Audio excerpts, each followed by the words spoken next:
Olá, senhores e senhoras. Rafael Mendes, aqui da Gazeta do Povo, coluna Gás Conecta, trader de vendas. E hoje o nosso tema é Seja egoísta com a sua carreira. Escritor best-seller explica como ter sucesso profissional. E para isso, a nossa entrevista de hoje nós trazemos Luciano Santos, eu sou fã da pessoa dele, né, e eu confesso que a minha missão, né, como entrevistador aqui, é não emitir opiniões, mas vai ser difícil porque eu sou um fã. Luciano, seja muito bem-vindo. E aí eu já solto para você a primeira pergunta: quem é o Luciano Santos e quais são os seus big numbers aí? Por gentileza, se apresenta. Obrigado, Rafael. Primeiro é um prazer estar aqui, né, ainda mais para falar de um assunto que eu gosto tanto e é tão necessário, né, com mundo corporativo, carreira, liderança, né, seus derivados, né, especificamente um pouquinho, né, de carreira hoje. Eu sou Luciano Santos, eu gosto de falar que eu sou um profissional de dois mundos. Né, de um lado, eu tenho toda uma experiência na indústria de tecnologia, passei em empresas como o UOL, e 11 anos no Google, depois 6 anos no Facebook. Né, o meu último cargo foi diretor de vendas de uma das divisões aqui do Brasil. E eu falo que também tem um outro lado, um outro avatar profissional. Né? Eu sou produtor de conteúdo, eu produzo conteúdo há mais ou menos 5 anos sobre educação corporativa, eu sou mentor profissional, já mentorei mais de 1.000 pessoas até hoje, centenas de pessoas. Né? Eu produzo conteúdo praticamente todos os dias, sou muito ativo no LinkedIn e no Instagram, né? Fui eleito no LinkedIn Top Voice há alguns anos, né? E sou autor desse livro aqui, que é meu xodó, Seja Egoísta com a Sua Carreira, né? Que está entre os mais vendidos da categoria desde o seu lançamento em novembro de 2011, né, de 2021. Né, e falando em big numbers, né, Rafael, eu acho que eu tenho muito orgulho da minha trajetória profissional, principalmente ter sentado numa cadeira executiva, né, de uma big tech, né, de duas, na verdade, tem duas cadeiras executivas, tanto no Google quanto no Facebook. Né, isso é um orgulho enorme que eu tenho. Eu tenho aí por volta de 700 mil seguidores nas redes sociais e trago isso menos por ego e muito mais para mostrar a importância, né, desse assunto, né, da importância de gerar conteúdo de qualidade para as pessoas pensarem um pouquinho, né, encontrarem um pouquinho mais de felicidade e satisfação com seus trabalhos. Né, e o meu livro está próximo aí, eu acho que de 45, 50 mil cópias, né, vendidas, que é um orgulho. E quando a gente fala de mercado brasileiro, esse é um número absurdamente astronômico, né, de livros. Né, então, só para dar um resuminho, e tem uma grande missão, né, Rafael, tem uma missão que eu adotei, e essa minha missão é levar um pouquinho mais de conhecimento para o mundo corporativo, boas práticas, bons exemplos, com o objetivo aí de fazer as pessoas sofrerem menos e terem mais satisfações em algo que é tão importante quanto o nosso trabalho e a nossa carreira. Legal, Luciano. Obrigado, né, pela resposta. Realmente você faz a diferença na vida das pessoas. E aí eu tenho uma curiosidade. No seu livro, Seja Egoísta com a Sua Carreira, eu li um breve resumo onde está contida a seguinte informação: dê o seu sangue por sua carreira, não por um emprego e não por uma empresa. Se a sua carreira cresce, todo o resto vai bem. E aí está em caixa alta isso. Assuma o controle. Seja egoísta com a sua carreira. Afinal, de maneira prática, como um profissional pode realmente ser egoísta com a sua carreira profissional que ele escolheu? Boa, excelente pergunta, Rafael. Eu vou me sentir na obrigação aqui de explicar o título do meu livro, né? Porque algumas pessoas leem, né, seja egoísta com a sua carreira, torcem o nariz, né, já foi acusado de estar incentivando o egoísmo, que é algo negativo. E eu quero trazer duas coisas. Uma, quando o assunto é a nossa carreira, a gente coloca energia, peso, considera um monte de coisas, hábitos antigos, opinião dos outros, coisas que já não encaixam no mundo de hoje, menos o que mais importa, que é você, que é a gente, o que é importante pra gente, o que a gente quer. Esse é o primeiro pensamento. Então, por isso a gente precisa ser um pouco egoísta. E o segundo é sobre a palavra egoísta em si. Né? Tem um livro muito legal, Rafael, que na verdade é um conjunto de artigos, né, de uma autora americana-russa chamado A Virtude do Egoísmo. Né? E ela fala, né, num dos artigos, fala que a palavra egoísmo mudou de sentido através do tempo. Né? Que egoísmo, na sua essência, não é nada mais do que colocar você em primeiro lugar para o seu benefício e para o benefício das pessoas ao seu redor. E propõe até a ética do egoísmo, que é fazer isso sem machucar ninguém no processo. E é desse egoísmo que eu falo, de um egoísmo virtuoso, de um egoísmo que coloca você em primeiro lugar para o benefício das pessoas ao seu redor, o seu e até da empresa. né? E da frase que você leu no livro, que você trouxe, Rafael, né? Eu falo que existe uma grande confusão quando a gente fala onde a gente tem que colocar a energia da nossa carreira. Né? As pessoas pensam muito em, preciso colocar toda a minha energia na empresa, toda a minha energia no emprego, e esquecem da sua carreira. Só que quando a gente faz isso, sabe quem perde? Todo mundo.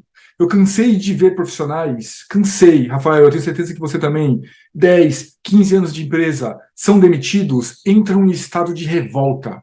Né? Por quê? Porque nunca estudaram, nunca se prepararam, não entenderam a importância de se atualizar na sua própria área, de falar uma segunda língua, de talvez ali ampliar o escopo do seu trabalho, porque o mundo está mudando, eles ficam imersos naquele mundo e ninguém ganha com isso, sabe por quê, Rafael? Porque até a empresa eventualmente olha para aquele profissional e fala, putz, esse cara aqui está totalmente desatualizado, esse cara aqui não fala inglês, precisa que alguém fale inglês, esse cara aqui é de marketing, mas ele não sabe de marketing digital, só sabe marketing de fundamentos antigos, eu preciso de alguém novo. Quem ganhou com essa história? Ninguém. Perde a empresa, perde você, perde todo mundo. Então eu falo que se colocar em primeiro lugar, focar na sua carreira, em ser um bom profissional, em se preparar, em estudar, em ir atrás de boas oportunidades, todo mundo ganha. Porque o que as empresas querem, Rafael, o que você, como empresário, quer? Bons profissionais, profissionais excelentes. Você percebe a confusão que existe? Então é isso que eu prego. Eu não prego que a gente tem que ir contra as empresas, que a gente não tem que dar importância para o emprego. Não, ao contrário, né? Eu prego que quando a gente está num trabalho, a gente tem que dar o nosso melhor. O nosso melhor. Mas antes disso, antes do seu emprego, antes do seu cargo, antes da sua empresa, vem você. Se você não for bom, a cadeia toda perde. Quero reforçar para você que está assistindo essa entrevista. Meu nome é Rafael Mendes, aqui da Gazeta do Povo, coluna Gas Conecta, trader de vendas. Hoje, o tema da nossa entrevista é Seja Egoísta com a Sua Carreira. O escritor best-seller explica como ter sucesso profissional. Ô, Luciano, na sua opinião, existe um modelo certo de contratar? Acho que essa é a pergunta de US$ 1 milhão, né, Rafael? Eu vou te falar um pouquinho o que eu penso sobre processos, tá? Eu falo que nenhum processo é ruim em si, né? Então, processo de contratação, nenhum processo é ruim em si. O que é ruim é o uso daquele processo. A gente precisa entender que qualquer coisa, incluindo a contratação, a gente tem ali do outro lado um ser humano na sua total pluralidade, né, na sua total personalidade. E a gente precisa entender os processos e adaptar os processos a esses seres humanos que estão ali do outro lado. Então, quando muitas pessoas chegam para mim e falam, Luciano, quais as perguntas que eu tenho que fazer num processo seletivo? Luciano, qual é a ordem que eu tenho que ter o processo seletivo? Luciano, quem é a pessoa aqui dentro da empresa que tem que entrevistar aquela pessoa? E eu sempre respondo a mesma coisa, depende. Né? E eu vou responder a sua pergunta do mesmo jeito, Rafael, depende. Né? Eu falo que a melhor maneira da gente contratar alguém é se adaptando àquele ser humano que está ali do outro lado. Então, poxa, se eu estou entrevistando uma pessoa e eu percebo que ele tem uma vasta experiência numa área, né, ou que fez coisas fora da área dele que também são interessantes, muda as perguntas. Às vezes a gente pode mudar até o entrevistador. Poxa, né? Talvez a pessoa de engenharia possa ter um papo de melhor qualidade com essa pessoa para um projeto específico que eu estou pensando. Eu falo que a melhor maneira de entrevistar, de contratar alguém, é sendo flexível no nosso processo de contratação. Tomando muito cuidado em não criar processos fixos, né? Que nem outro dia um mentorado meu, né? Participou de um processo que cara, era uma maquininha, né? 1, 2, 3, tchau. 1, 2, 3, tchau. Ele falou, Luciano, eu não consegui mostrar ali um monte de outras coisas que eu tenho como bom profissional porque as perguntas não se adequavam. Olha só que coisa mais triste, Rafael. Olha só que coisa mais triste. Então, entrevistadores, empresas, a melhor maneira de contratar é sendo flexível no processo seletivo. Tudo bem a gente ter um processo, olha, a gente quer que esse entrevistador aqui explore um pouquinho mais a parte de trabalhar em equipes, né? Como, né, existem entrevistas que são segmentadas. Tudo bem, mas treine seus entrevistadores a terem flexibilidade e capturarem coisas fora daquele processo e sair um pouquinho do script. Então, a melhor maneira para mim de contratar é tendo um processo bem flexível e se adaptando, de novo, ao ser humano que está ali do outro lado, na sua total pluralidade e personalidade. Excelente resposta. Luciano, ainda atentando, né, e conectando com esse ponto de contratação, por parte de uma empresa, agora a gente olhando para o outro lado, né, como pegar um mentiroso durante o processo seletivo? E quais são as consequências para este profissional na sua interpretação? Boa. Você sabe que, né, As pessoas acham que isso é um caso isolado, mas não é, viu, Rafael? E eu já peguei mentiroso em entrevista. Eu já peguei mentiroso em entrevista, né? E eu sempre gosto de falar que um bom entrevistador consegue identificar. Um bom entrevistador. E aí, de novo, você vê a importância de não ter processos enlatados, né? Ali pré-determinados. Eu falo que um bom entrevistador consegue pegar isso. E a melhor forma de você pegar inconsistências ou mentiras num processo seletivo é através de perguntas poderosas. É através de perguntas poderosas. Ah, eu gerenciei esse projeto aqui, gerei 400 milhões de dólares para a empresa. Ah, você gerenciou esse processo e gerou 400 milhões de dólares para a empresa? Como que você gerenciou? Qual foi a ferramenta que você utilizou? De onde que veio a maior parte desse crescimento? E quem mais participou disso? Quem te ajudou? E quais foram os desafios que você encontrou para gerar esses 400 milhões de dólares? Quem que gera 400 milhões de dólares sem ter desafio? Ah, não, não, só gerei. Você começa a pegar algumas inconsistências. Uma série de perguntas aprofundando o que aquela pessoa está trazendo são extremamente poderosas.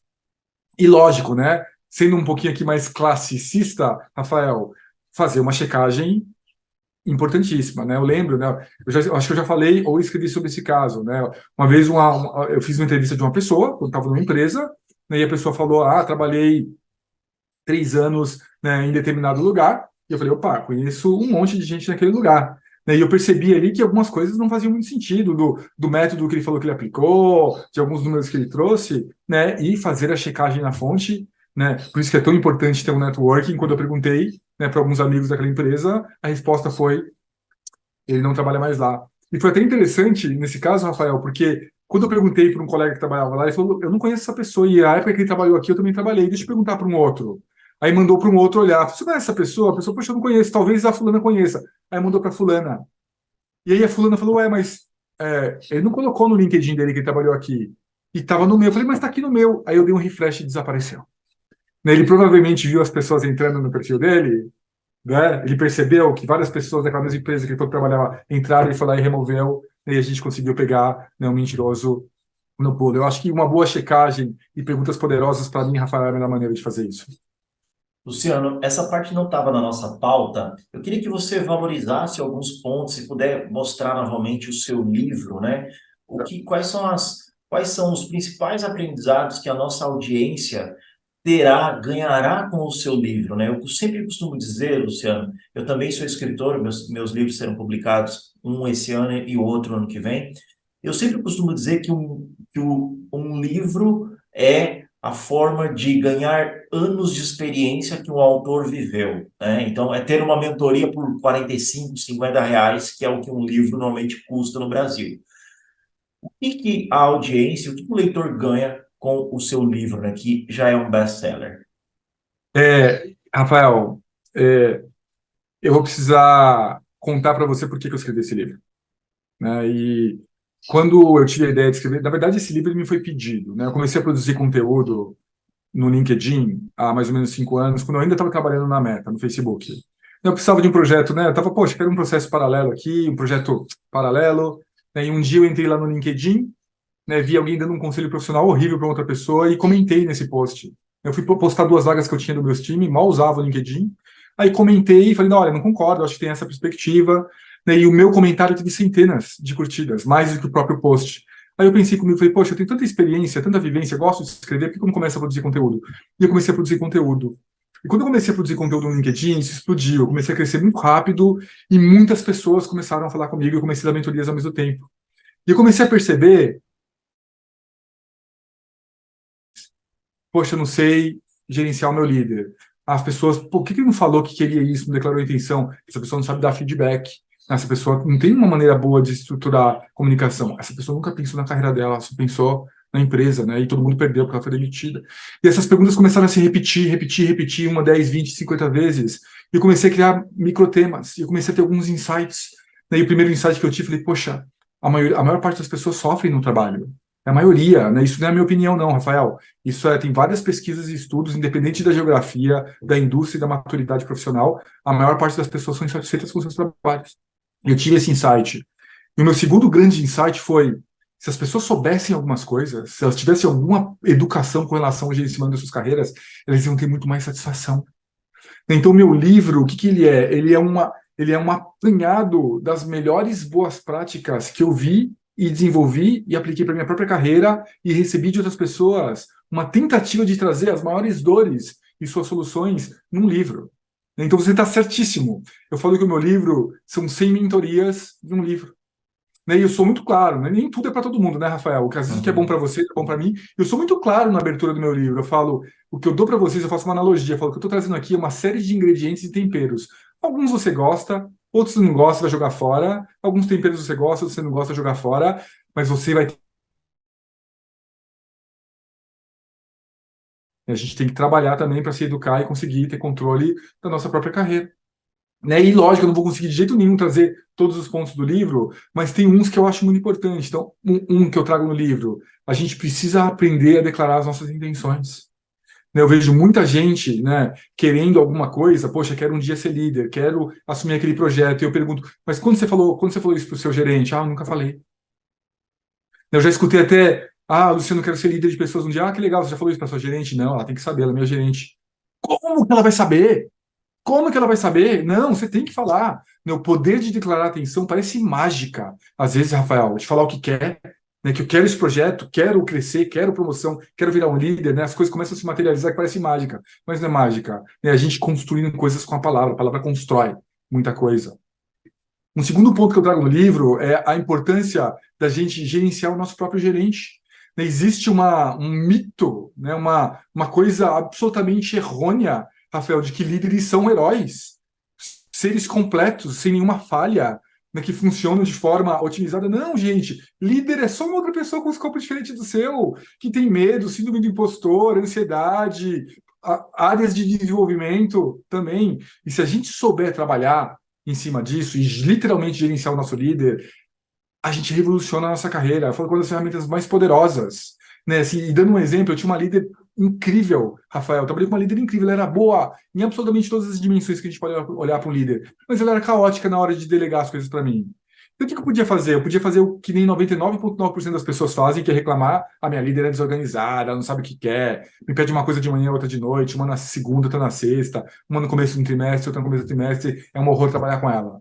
Ou eu posso gerenciar minha gerente. E o que eu fazia com ela? Eu sentava com ela todo começo de trimestre, falava: o que é importante para você esse trimestre? O que você quer que a gente entregue? Isso. Pegava tudo aquilo, no meu próximo ano, minha próxima conversa com ela, falava: chefa, ó, eu peguei aqui, organizei 6 pontos que você falou que são chave nessa ordem de prioridade. É isso que você quer que eu faça esse trimestre, gasto energia? Luciano, esse quarto acho que é importante, faltou esse sétimo. Eu criei um contrato com aquela minha líder. E eu não jogava aquele contrato numa gaveta, fechava e nunca mais usava. A cada 30 dias, 45 dias, eu pegava aquilo e falava assim: vamos revisar como é que tá tudo, ó, das 6 coisas que a gente combinou, ó, deixa eu te passar um update aqui.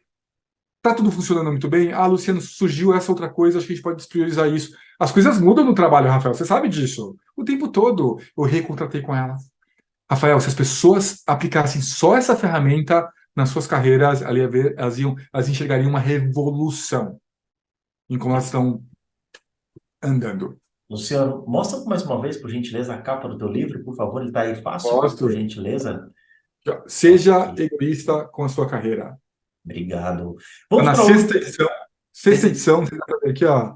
Sexta Uhum. edição, né? Tá indo muito bem, né? E é algo que eu fiz com o meu coração, com o meu carinho, que eu sei que muda a vida de muitas pessoas. Já recebi milhares e milhares de cartas, e-mails, mensagens, né, das pessoas via virtual, e eu sei que muda, eu sei que pode ajudar, e espero que possa ajudar você também aí que está assistindo a gente, escutando a gente.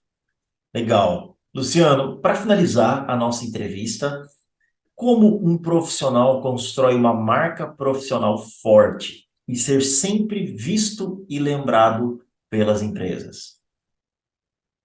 É um conjunto de coisas, Rafael, né? Mas tem uma, né, que eu falo que é a minha preferida. Né? Eu falo que todos os profissionais eles deveriam ser solucionadores de problemas. E não só solucionadores de problemas que são pedidos para eles. Né? Porque é muito fácil a gente sentar e falar assim: ó, faz isso aqui, programa essa coisa, né? Fala com esse cliente. Eu falo que todo profissional que quer crescer na sua carreira, né, que quer se destacar, ele deve também procurar quais são os problemas que acontecem na sua empresa, quais são os problemas que acontecem na sua área e como ele pode propor uma solução. Como ele pode propor uma solução para aquilo? Eu lembro uma vez, Rafael, que eu trabalhava bem no meu comecinho de Google. né, eu trabalhava com, né, eu entrei numa posição de suporte, eu respondia e-mail para os clientes. Respondia e-mail para os clientes. Qual que era o meu escopo? Qual era a minha responsabilidade? Responder e-mail para os clientes. Só que o Google tinha lançado na época o modelo de boleto bancário. A gente está falando de 2006, 2007. E naquela época, quando você pagava um boleto, levava 3 dias para compensar. E as pessoas não percebiam isso, abriam as contas e pagavam para anunciar com a gente por boleto, não viam a conta funcionando e mandavam, olha, eu paguei e não, a minha conta não está funcionando. E a gente tinha que mandar a mesma resposta para eles, espere até 3 dias úteis, espere até 3 dias úteis. E isso passou a ser quase 50% do volume de trabalho que a gente tinha lá. Eu poderia simplesmente responder. O que eu vi? Eu falei, gente, não é possível que não tenha uma maneira melhor de resolver isso. Eu achei um cara da engenharia, né, que fazia lá todos os nossos sistemas de responder os e-mails. Eu falei, existe alguma maneira da gente responder isso aqui de forma automatizada? Ele falou, existe, Luciano, tem uma ferramenta chamada Yoda, que a gente mal usa. Você pode configurar algumas palavras-chave e ela auto-responde. E eu fiz um call, na época não tinha vídeo, né, era uma ligação, fiz uma ligação com ele, ele me ensinou a usar a ferramenta, por voz, não tinha vídeo, me ensinou a usar a ferramenta, eu configurei e de um dia para o outro, 50% do volume dos e-mails apareceram. Eu virei o herói lá dos atendentes, né, da pessoa do suporte, virei o herói do pessoal do suporte, né, e eu coloquei uma luz, um destaque gigantesco na minha carreira, por quê? Porque é isso que as empresas querem, é isso que os líderes querem, pessoas que olham além do seu escopo, que olham coisas que elas podem melhorar o dia a dia, melhorar as pessoas, né? Isso pode tocar até questões de diversidade, questões de escritório, pode tocar tudo. Então, a melhor maneira de se destacar é solucionar problemas que não foram pedidos para você. Hoje nós entrevistamos Luciano Santos. O tema é Seja Egoísta com a Sua Carreira. O escritor best-seller explica como ter sucesso profissional. Luciano, como que a audiência pode encontrar você? Como que nós podemos chegar até você? Boa, boa. Gente, quem quiser saber mais sobre o meu livro, é só jogar lá no Google Seja Egoísta com a Sua Carreira, né? Inclusive está em promoção na Amazon nesse momento. E eu estou nas redes sociais como Luciano Responde, né? No Instagram você me acha por @Luciano Responde, né? E vou estar lá no Instagram e no LinkedIn é só jogar Luciano Santos, escritor ou executivo, que eu vou aparecer lá também, né? Que é a minha maior rede. Então é bem fácil me encontrar. Legal, Luciano. Em nome da Gazeta do Povo, da coluna Gas Conecta, nós agradecemos a sua entrevista. Tenha um excelente dia. Muito obrigado. Obrigado, Rafael. Obrigado, pessoal. Um excelente dia para vocês também.